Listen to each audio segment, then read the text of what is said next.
Ինչու եք այսօր այստեղ, եթե սատարում եք քաղաքացիական պայմանագրին, ինչու հատկապես որ ծրագրերի նախաձեռնությունների համար։ Այո, ինչպես նկատեցիք, ես սատարում եմ գործող իշխանությանը Նիկոլ Փաշինյանին, որովհետև ես որպես Հայաստանի Հանրապետության քաղաքացի տեր եմ կանգնում խաղաղությանը, անկախությանը, մեր պետականությանը եւ ամենակարևոր կետերից մեկը, ուրեմն պետք է վերջ դրվի մեր ստրկությանը, այսպես ասած։ Ինչ նկատի ունեք ստրկություն ասելով, ինչ ուժերի նկատի ունեք։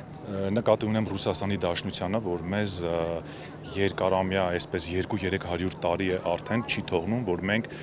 ապրենք արժանավայել քաղաքակիրթ աշխարհի հետ։ Իսկ մտահոգի չեն ձեզ համար առնվազն վերջին օրերի, այսպես ասած, ներհոսքը Ռուսաստանի Դաշնությունից դեպի Հայաստան ընտրողների այդ մեծ զանգվածը, որոնք չեն էլ թաքցնում, որ գալիս են մեծ մասը անգամ տեսախցիկների առաջ ասում են, որ ուղղորդված գալիս են ընտրելու կոնկրետ մարդու։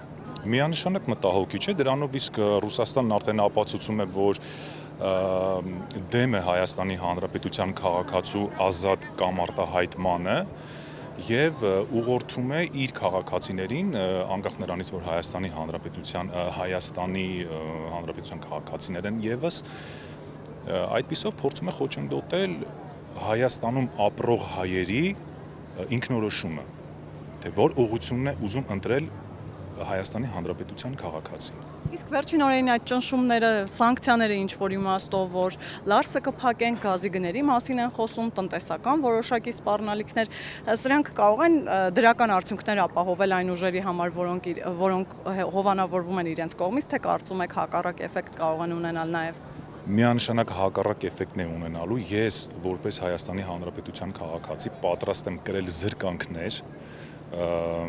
որպեսզի ես ձերբազատվեմ, ինքս ձերբազատվեմ Ռուսաստանի կապանքներից։ Պատրաստ եմ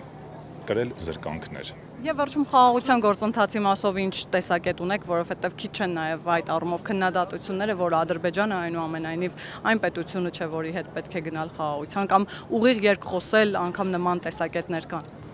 Բնականաբար Ադրբեջանը այն պետությունը չէր լինի, երբ որ իր հետ կարելի էր խաղաղություն կնքել այն դեպքում, երբ որ մեր երաշխավորը լիներ Ռուսաստանի Դաշնությունը։ Բայց քանի որ արդեն ներգրավվել են Եվրոպական միությունը, Միացյալ Նահանգները, TRIP-ը, ես ավելի քան վստահ եմ, որ խաղաղությունը արդիական է, խաղաղությունը այլևս կյանքի կոչված է։ Իսկ Թուրքիայի Ադրբեջանի հետ պետք է ուղիղ խոսել, թե միջնորդավորված։ Ուղիղ կարելի է խոսել արդեն Թուրքիա եւ Ադրբեջանի հետ, նրանք մեր հարևաններն են, պետք է ապրել այնպես, ինչպես բոլոր քաղաքակիրթ երկրներում են, կոնֆլիկտներ լինում են բոլոր ժամանակներում հարևանների հետ կոնֆլիկտներ լինում են, բայց եկել է ժամանակը, որ մենք արդեն հաշտվենք եւ խաղաղ ապրենք մեր հարևանների հետ։ Ամենակարևորը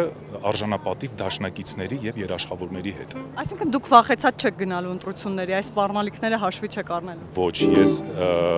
վճռական եմ, որոշել եմ, որ պետք է ընտրեմ քաղաքացիական պայմանագրի Նիկոլ Փաշինյանին։